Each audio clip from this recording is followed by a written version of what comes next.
नमस्कार प्यारे विद्यार्थियों, डीएवी मॉयल पब्लिक स्कूल की आज ई कक्षा में आपका स्वागत है।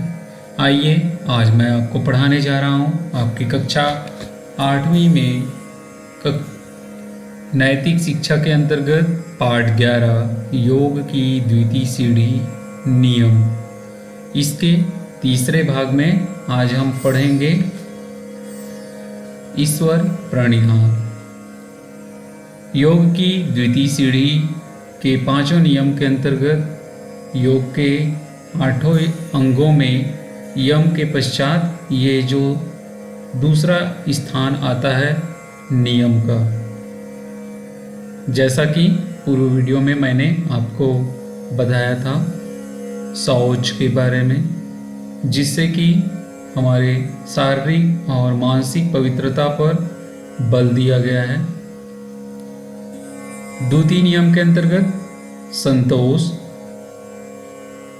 कोई भी हम कार्य करें उसमें हमको संतुष्टि हो, संतोष हो।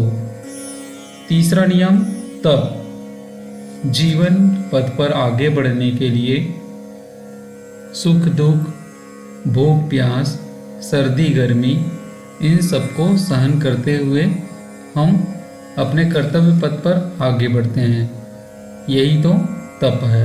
और चौथा बताया था आपको स्वाध्याय। स्वाध्याय का अर्थ है स्व अध्ययन करना, अपने मन और आत्मा का निरीक्षण करना। आइए इसके पश्चात अंतिम और 5वां नियम है ईश्वर प्रणिधान। 5वां नियम ईश्वर प्रणिधान है।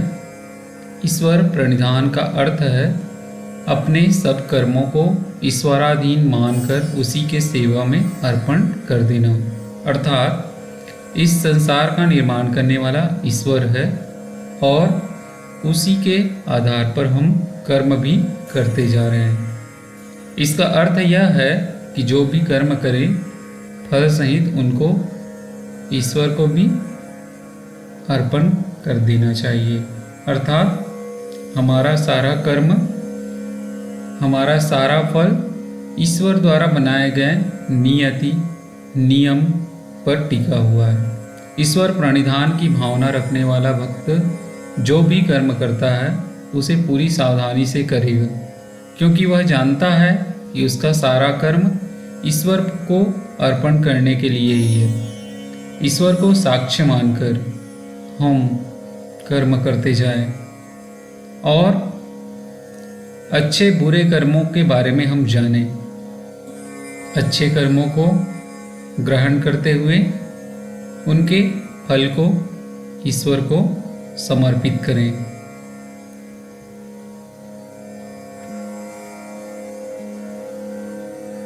जब वह हमें किसी बड़ी राज्याधिकारी या साधु संत महात्मा को श्रद्धा से कोई वस्तु, वस्त्र, फल या मिठाई आदि भेंट करनी हो तो प्रयत्न यही होगा कि उत्तम से उत्तम वस्तु भेंट स्वरूप दी जाए। अर्थात साधु संत महात्मा, राज्याधिकारी, ये सभी ईश्वर तुल्य होते हैं और इनको हम कोई भेंट दें, कोई वस्तु उपहार दें तो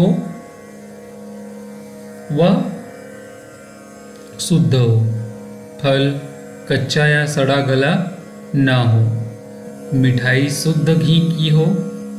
जब भेंट भगवान को करनी हो तो भी क्या यही प्रयत्न नहीं होगा कि अब कोई गलत कर्म ना हो पाए। अर्थात अच्छे फल, अच्छी मिठाई, अच्छे व्यंजन के साथ हम भगवान को भेंट करें, ताकि हमारे जो कर्म हैं वह अच्छे ही हो। इस प्रकार से ईश्वर प्रणिधान के अंतर्गत सभी कर्मों को ईश्वरी मानकर उनकी सेवा में अर्पण करते हैं। मन, वचन, कर्म ऐसे हो कि उनके द्वारा जो कुछ भी हो उसे प्रभु के सामने भेंट करते हुए लज्जा न आए। अतः इस प्रकार ईश्वर को समर्पित हुआ भक्त उसी के लिए खाएगा, उसी के लिए पिएगा, उसी के लिए जिएगा और उसी के लिए मरेगा, ऐसी विचारधारा प्रत्येक सच्चे मनुष्य में आना जरूरी भी है। गीता में कहा गया है, जो पुरुष सब कर्मों को परमात्मा को अर्पण करता है, स्वार्थ को त्याग कर कर्म करता है, वह जल में कमल के पत्ते के समान पाप से बचा रहता है। जिस प्रकार आप देखे होंगे तालाब में कमल के पत्ते में जल नहीं पड़ता, वह स्वच्छ रहता है, उसी प्रकार कर्म करते हुए परमात्मा को जो अर्पण करता है, स्वार्थ को त्याग देता है, वही इस संसार में विभिन्न पापों से बचा रहता है। इस प्रकार से ईश्वर प्रणिधान के अंतर्गत अपने कर्मों को करते हुए ईश्वर के लिए हमें अर्पण करना चाहिए, चाहे वह अच्छे कर्म हो, चाहे वह अच्छी वाणी हो, चाहे वह अच्छे कार्य ही क्यों न हो। इस प्रकार से ये ईश्वर प्रणिधान के अंतर्गत योग की द्वितीय सीढ़ी के नियम के अंतर्गत जो 5वां नियम माना जाता है, ईश्वर प्रणिधान बहुत ही महत्वपूर्ण माना जाता है। आशा करता हूँ कि आपको यह नियम ईश्वर प्रणिधान का समझ आया होगा और जैसे जिस उम्र में है, चाहे वह विद्यार्थी हो, वह अपने कर्मों को करते जाए, तभी उनको अच्छे फल की प्राप्ति होगी और जो फल की प्राप्ति हो रही है उसको हम ईश्वर को समर्पित मानकर करें। ये था ईश्वर। अब ईश्वर भक्ति आपके अपने कर्म से कैसे होती है, पाठ के आधार पर आपको लिखने हैं। आज के लिए बस इतना ही। बहुत बहुत धन्यवाद।